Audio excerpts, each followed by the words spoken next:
Ëndra ime është se me kompaninë EMAG të lidheni partneritet afarist në Kosovë, ku në të ardhmen i shoh makinat e EMAG-ut në veprim.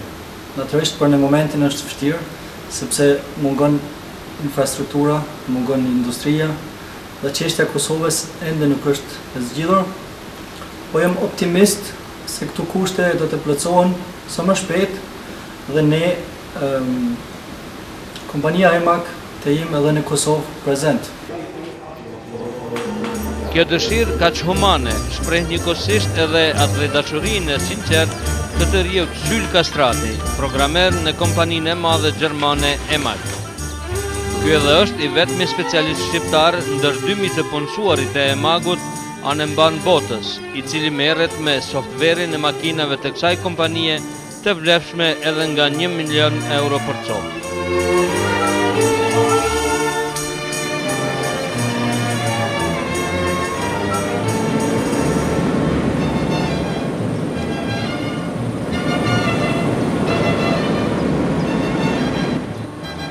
Ëndra e Sylës është e arsyeshme, sepse EMAG-u është furnizuesi kryesor i makinave për prodhimin e Mercedesit, Audit, Volkswagenit, BMW-s, Fordit e madje edhe të automobilave për të famshmen Formula 1.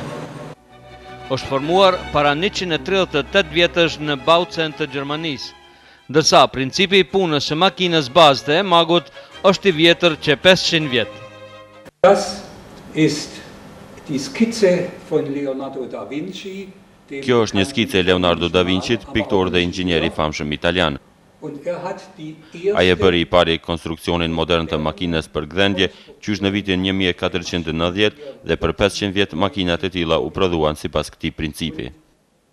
Über die folgenden 500 Jahre wurden alle diese Maschinen nach diesem Grundprinzip gebaut. Mbështetur në zbulimet e Leonardo da Vinci të famshëm, në vitin 1884, Pitla, sot në përbërje të EMAG grupit, bëri këtë makinë rrotulluese për atë kohë shumë moderne, që atëherë e deri vonë në shekullin e 19 u konsiderua si e tillë, me shumë funksione për të zëvendësuar pastaj me një tjetër, po të EMAG-ut. Das ist eine Drehmaschine ebenfalls wieder nach dem Kjo është një makinë horizontale për gdhendje e bërë në EMAG sipas principit të Leonardo da Vincit në fund të vitit 1988. Kësaj, sipas këtij principi themelor, makinat e tilla në botë u prodhuan për gjysmë shekulli.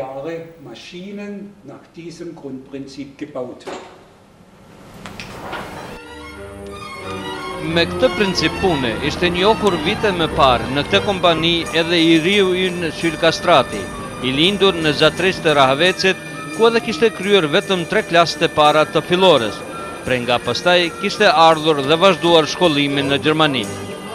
Profesori vet e kujton praktikën e tij tu pranë kësaj makine, e cila u shërben nxënësve zanatçin për ta mësuar elektrikën. Të fillova në vitin 1993 arsimimin në drejtim elektronik industrial, industri elektronika, në gjuhën gjermane. Lemni të prezentoj mësuesin tim, Helmut Feigenau. Hallo Syl. Hallo. Syl war während seiner Ausbildung ein sehr guter. Gjatë kohës së shkollimit këtu, Syla ka qenë nxënës shumë i mirë. EMAG-u shkollon rreth 200 të rinj në vjet, por jo të gjithëve edhe u siguron punë në repartet e veta.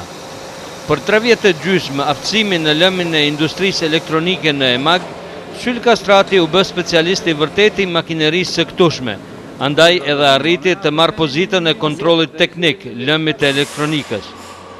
Duke vizituar dhe ushtruar kontrollin në makinat e gjigantëve ekonomik botror si General Motors, Bosch, Siemens, Mercedes, Ford e të tjerë, fitoj përvojë të çmueshme pune, gjë që i mundsoi avancimin në profesion.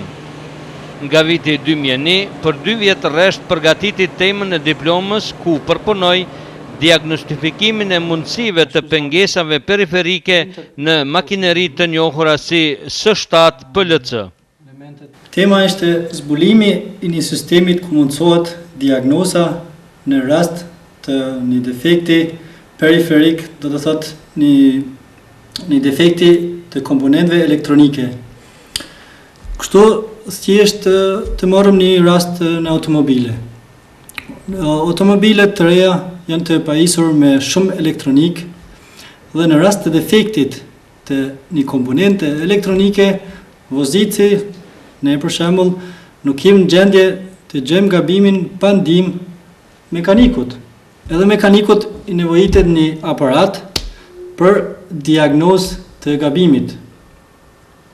Kështu se edhe ne në makinat e tona kem pasur të njëjtin problem. Për të evituar këto probleme, unë i hyra punimit të diplomës e cila si përfundim ka gjetjen e programi i cili implementohet në makinat që ne i prodhojmë, ku ju mundsohet dhe klientëve të tanë të bëjnë një diagnostifikim të problemit. Në këtë diplom të cilën kam para veti, kam përfshirë programet të cilat janë të instaluar në makinat tona. Një përgatitje e tillë profesionale, këtij eksperti të ri i asiguroi vendin në qendrën e zhvillimeve softverike të EMAG-ut. Tash e 2 vjet, Syl Kastrati programon softverin e makinave më të reja dhe me njërën prej tyre u paraqit edhe në panairin e shtatorit në Hanover të Gjermanisë. Kjo makinë është prodhimi më i ri dhe ka qenë në panairin në Hanover. Inovacionet më të reja, është makinë universale, si e shohim këtë pjesë mundna me përpunuar. Bëjmë 3 ose 4 operacione në këtë makinë, kështu se përpara doshin 4 makina të ndryshme. Nga aspekti i punës suaj, i pjesës softverike, ne dëshmoni se çfarë bën kjo makinë? Kjo makinë se thash përpara, i përpunon këtu pjesë, si shohim këtu. Puna ime është administrimi i veglave si përdoren për t'i përpunu këtë pjesë, ose pjesë tjera, ku të kemi një koncept të makinës për shembull, aty edhe zbulojmë modelet softverike, bëjmë testet në simulator në zyra atje në alt, para si t'i implementojmë në makinë. Dhe si është tregu, ju keni qenë në panairin e Hanoverit me këtë makinë si vjet, si është tregu, çfarë interesimi ka pas për te? Interesimi ka qenë mjaft i madh. Natyrisht kjo makinë është diçka specifike, po ka në këtë lëmi shumë interese të mëdha. Në këtë makinë e përpunojmë për shembull këtë pjesë komplet. I kem në këtë pjesë 4 veprime: thëndjen, frezimin, shpumjen edhe filetimin. Prandaj bëhet edhe matja e procesit dhe në qoftë se ka nevojë korrigjohet automatik përpunimi i pjesës.